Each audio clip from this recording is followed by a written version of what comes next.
The headlines did not whisper, they detonated. Jimin's condition is dropping fast. Where is Jungkook? The question carved its way through timelines, headlines, and millions of anxious minds across the globe. The image of one of the world's most beloved performers appearing visibly weakened, shielded at the airport by two of his closest bandmates, has set the world into a spiral of speculation. But what exactly happened that day, and why has the silence surrounding it only intensified the fear? Was it merely exhaustion, or are we facing the shadow of a crisis far deeper than anyone wants to admit? In the shaky footage that spread like wildfire, Jimin's steps were slow, measured, almost fragile. This was not the vibrant performer known for his precision and energy on stage. Every movement seemed deliberate, as if each step carried the weight of something unseen. Beside him, Jungkook's eyes rarely strayed, his entire posture betraying unease. Jin walked slightly ahead, not smiling, not waving, but instead clearing the path like a silent guardian. For seasoned observers of BTS's public appearances, the contrast was startling. This was not a casual airport sighting. This was gravity in motion. The first wave of shock rippled through ARMY not just because Jimin looked frail, but because the atmosphere surrounding the trio was unlike anything fans had seen before. Airports are usually spaces of chaotic adoration for BTS. Cameras flashing, fans screaming, members smiling or bowing politely before disappearing into tinted vans. But on that day, there was silence. No reassurance, no comfort, just three figures moving under a weight that everyone watching could feel. Was Jimin collapsing under the toll of relentless schedules? Was this a precautionary return, or had something already reached a breaking point? The absence of answers is precisely what has turned this moment into one of the most explosive mysteries in K-pop history. One 30-second clip, stripped of explanation, has spawned 1,000 theories. Fans have dissected Jungkook's protective stance, Jin's firm guiding hand, and even the rhythm of Jimin's breathing in the video. Each frame has been magnified, interpreted, and weaponized as evidence for one conclusion or another. But are these gestures proof of a hidden crisis, or are they ordinary acts of care magnified by collective fear? Speculation intensified when conflicting reports emerged. Some insisted the footage was shot abroad, others claimed it showed their arrival back in Korea. The uncertainty of location only added fuel to the fire.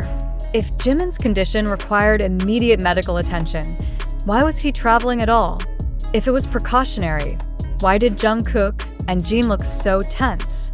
And most haunting of all, where is Jungkook now, in the aftermath of this unsettling scene? His silence has been deafening, his absence from follow-up appearances glaring. Could his protective intensity at the airport have signaled knowledge of something we, the public, still do not know? The ARMY's response has been swift, emotional, and relentless. Twitter, TikTok, and YouTube timelines overflow with concern. Is Jimin okay? Why does Jungkook look so worried? Why is Jin shielding him? But within this flood of care lies a darker undercurrent. Every repost, every theory, every speculative thread contributes to a cycle that both protects and endangers Jimin. In wanting to defend him, fans may also be feeding a spectacle that magnifies his vulnerability beyond recognition. Is this concern, or is it exploitation masked as love? What makes this moment even more agonizing is Jimin's history of resilience.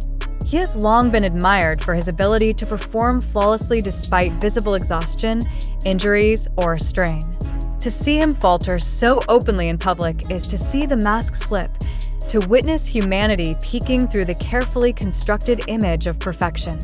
For many fans, that sight is more terrifying than any rumor. If even Jimin, the symbol of dedication, looks this fragile, how dire must the reality behind the cameras be? And yet, we must pause. Could this entire crisis narrative be a projection of our fears? Could the silence around Jimin's condition be less about severity and more about privacy, dignity, or even strategy? In an era where seconds of shaky footage can dominate global news cycles, how much of what we believe is truth, and how much is illusion amplified by virality. We must ask, are we witnessing an emergency, or are we complicit in constructing one out of fragments and emotion? This is the paradox tearing through the fandom. To believe in the worst is to risk amplifying falsehood, but to dismiss it entirely is to risk trivializing genuine pain. Both extremes carry danger. Which is more harmful, to the person at the center of the storm, or to the integrity of how we, as a global society, consume information? The silence only sharpens the blade of speculation. Every day, without clarification, adds to the weight. Was Jimin's sudden weakness a temporary exhaustion? Was it an emergency requiring immediate intervention? Why did Jungkook hover so closely, as if guarding against an unseen collapse? And perhaps most painfully, why does no one step forward to answer the simplest of questions? Is he okay? This situation is no longer just about Jimin's health.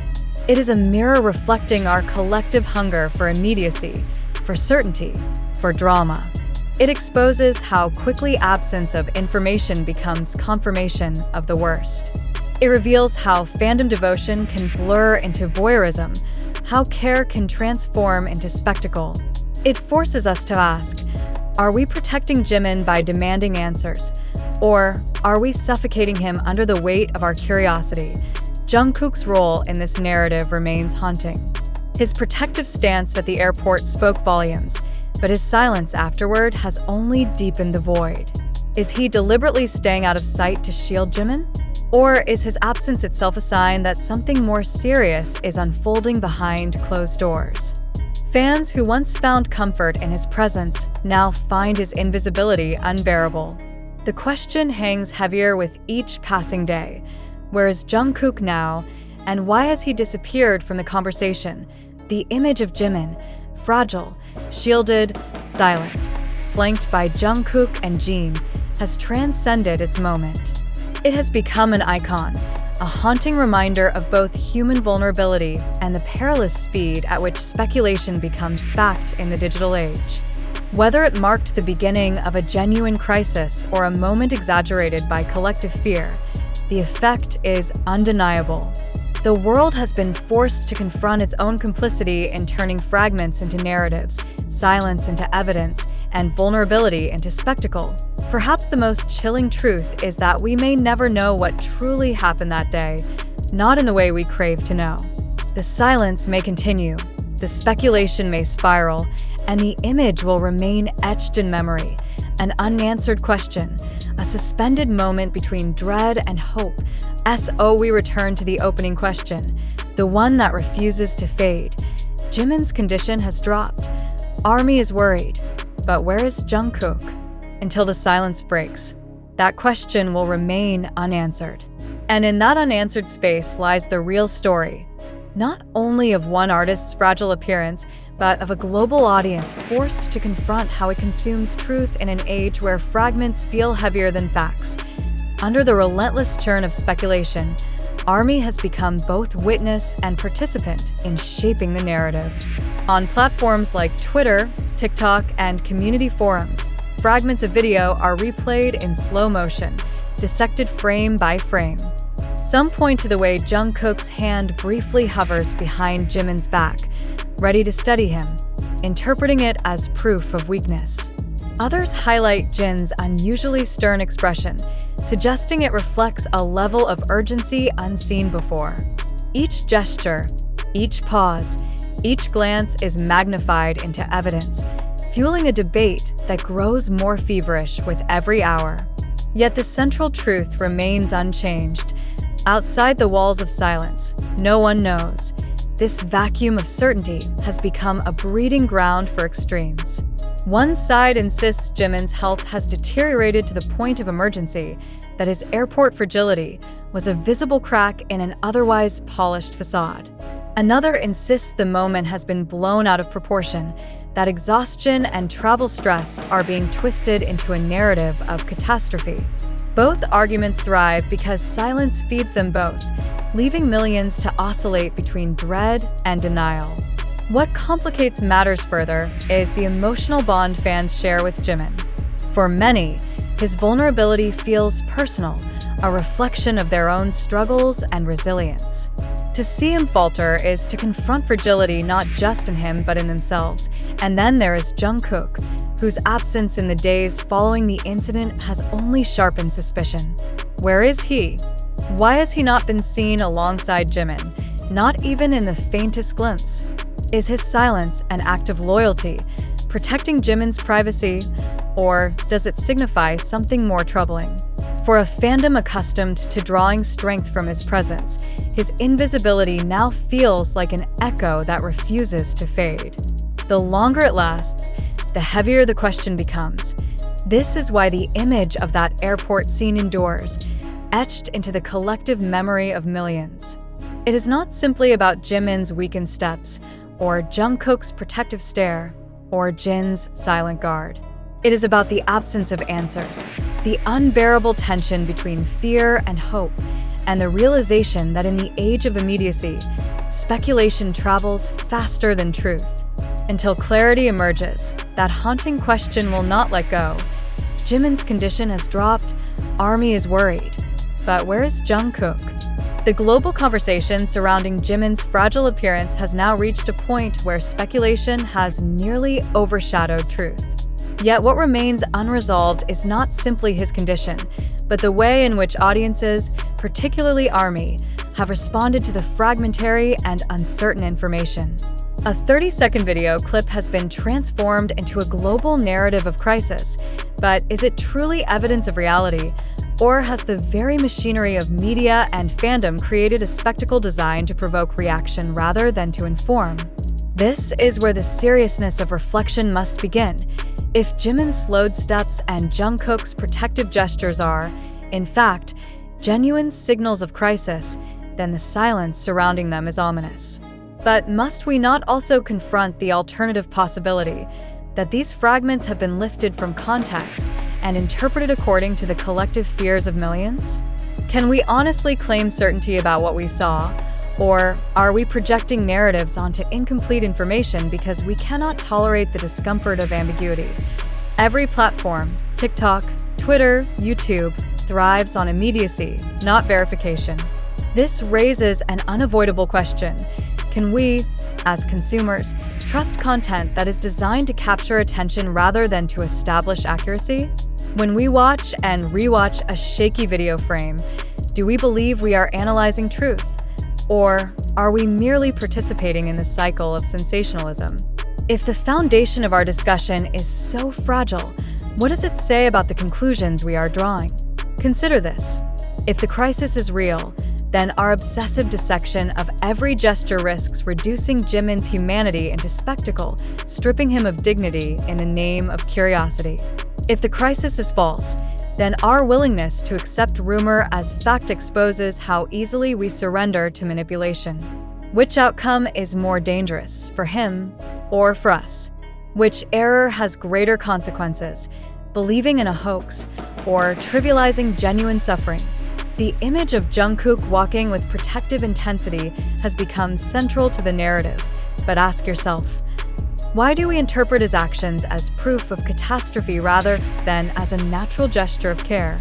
Are we predisposed to expect crisis because we hunger for drama? Are we so conditioned by the mechanics of viral media that we prefer the story of disaster to the comfort of ordinary reality? If so, what does this reveal about our own complicity in turning fragments into crises? We must also question the silence itself. Does the absence of official explanation indicate severity, or is it a deliberate attempt to shield Jimin from further intrusion? Why do we so readily assume that silence confirms our worst fears? Could it not also reflect a decision to preserve privacy, to resist the relentless demands of an audience that believes it is entitled to total transparency? Why must silence always be interpreted as evidence? At the heart of this matter lies an uncomfortable truth. The story may be less about Jimin's condition and more about us, the observers. Why do we consume speculation as though it were fact? Why do we amplify unverified fragments into global headlines? Are we truly concerned for Jimin, Or are we subconsciously participating in the spectacle of his vulnerability? Do we protect him, or do we exploit him by turning his fragile moment into endless debate? Reflect also on the nature of verification. If the information we are analyzing originates primarily from TikTok, YouTube, Twitter, and other secondary sources, can it be trusted without scrutiny? Are we not obligated to interrogate the reliability of these sources before building narratives that affect global perception? If our foundations are unstable, can any conclusion we reach be trusted? Or are we constructing belief out of shadows, mistaking virality for validity? The paradox is stark. To believe too quickly is to risk falling prey to falsehood. To doubt too aggressively is to risk dismissing real vulnerability. Which position is safer? Which is more ethical? Can we afford to wait for verification in an age of instant reaction? Or has impatience itself become our greatest flaw? Do we value accuracy? Or do we crave immediacy even at the expense of truth? This moment demands a confrontation with ourselves. Do you, the reader, truly believe that the event unfolded exactly as it has been portrayed? Or do you suspect that at least part of the narrative has been constructed to capture attention, to provoke emotion, to fuel engagement? What does your answer reveal? Not about Jimin, but about you. About the way you approach information, about the trust you place in unverified media, about your role in sustaining cycles of speculation. We must acknowledge the danger of mistaking spectacle for evidence. Each time we amplify fragments without questioning them, we risk transforming uncertainty into reality.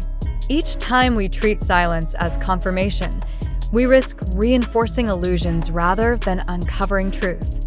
Are you willing to bear responsibility for your role in that process? Or will you continue to believe uncritically, surrendering agency to the machinery of sensationalism? The haunting image of Jimin shielded by Jungkook and Jeon will remain in memory. But its meaning is not fixed. It is shaped by interpretation. Do you see it as undeniable proof of crisis? Or do you see it as a mirror of our collective hunger for drama? Until verified facts emerge, both possibilities remain. Which one you choose to believe will reveal more about your own relationship with truth than about Jimin's actual condition. Thus, the final and most urgent question remains: will you accept speculation as reality, or will you demand evidence before surrendering to fear? Will you think critically, or will you allow yourself to be consumed by spectacle?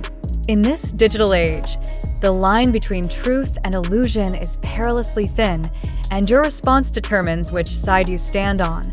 The story of Jimin's fragile appearance is not only about him. It is a test of our ability to navigate uncertainty, to resist sensationalism, and to recognize our complicity in shaping narratives.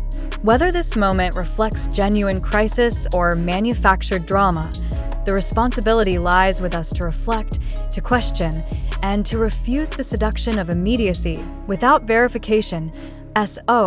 We ask again, with all the weight it carries, do you truly believe this event, or do you recognize it as a construction designed to capture attention? The answer you give is not about Jimin alone. It is about your relationship with truth itself. Extending this discussion further, it becomes crucial to recognize that the crisis narrative surrounding Jimin does not exist in isolation. It is shaped by a broader ecosystem of media consumption, audience psychology, and the cultural economy of attention. Each reposted clip, each emotional caption, each speculative thread contributes to a feedback loop in which fear is amplified, engagement is rewarded, and ambiguity becomes intolerable. But what responsibility do we, as readers and observers, carry in this process? Are we passive consumers of information, or are we active participants in constructing the very spectacle we claim to question? Consider how swiftly the incident escalated from a brief video clip to a full-fledged international headline. This speed was not the result of official communication, but of fan-driven interpretation and media amplification. Does this reveal the fragility of truth in the digital age, where perception becomes reality simply through repetition? Or does it expose our own preference for narratives of drama over narratives of reassurance? Why is it that a quiet explanation of exhaustion would never trend as powerfully as speculation about collapse? Does this not expose a troubling hunger for catastrophe? It is here that the role of skepticism becomes essential. Skepticism does not mean dismissal, it means interrogation. When presented with a viral clip, do we ask ourselves, what is the source? What is the context? What evidence supports this interpretation? Or do we rush to conclusions because uncertainty feels unbearable? In failing to ask these questions, are we not complicit in transforming private vulnerability into public theater? We must also confront the ethical dimension of our engagement. When we share concern online, are we protecting Jimin, or are we reducing him to content for consumption? When we analyze Jungkook's every glance, are we truly empathizing with him, or are we exploiting his silence to fuel further speculation? Is our demand for transparency an act of care, or is it an intrusion disguised as devotion? These are not rhetorical questions. They cut to the heart of fandom's paradox. Love that risks suffocating, protection that risks becoming invasion. Another dimension lies in the silence of Jungkook himself. His absence from subsequent appearances has become an interpretive battleground. Some claim it signals severity, others argue it reflects deliberate withdrawal to preserve privacy. But ask yourself, why must absence always be treated as evidence? Why do we so readily convert silence into proof of crisis? Could silence not also be a strategy of dignity, a refusal to submit to the relentless demands of public consumption? If so, are we guilty of violating that dignity by insisting that silence must mean severity? The deeper question, however, is not only about Jimin or Jungkook, it is about us. What does it reveal about our collective state of mind that we equate ambiguity with danger?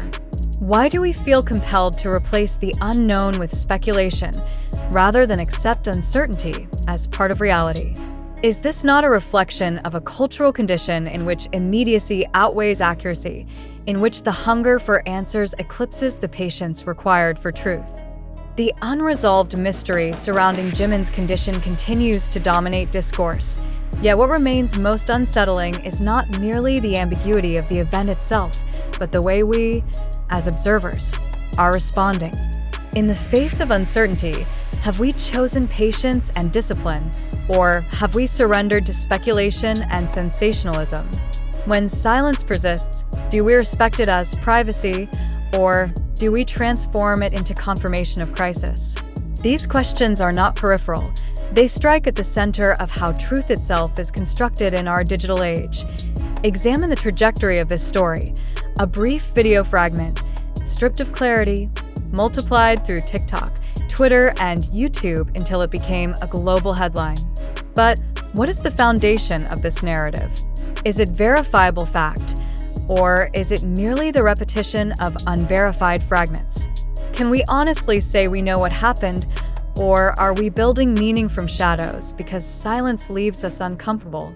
If the answer is the latter, then are we not complicit in creating a crisis rather than uncovering one? The paradox is sharp. If Jimin is genuinely unwell, then our public dissection of his fragility risks compounding his suffering. But if this crisis is a projection amplified by media mechanics, then our willingness to believe without scrutiny exposes the fragility of our own critical faculties. Which outcome is more troubling? To exploit real vulnerability for spectacle, or to embrace illusion as truth? In both cases, the danger lies not only with the subject of the story, but with the audience who consumes it. Jungkook's silence remains at the center of this puzzle.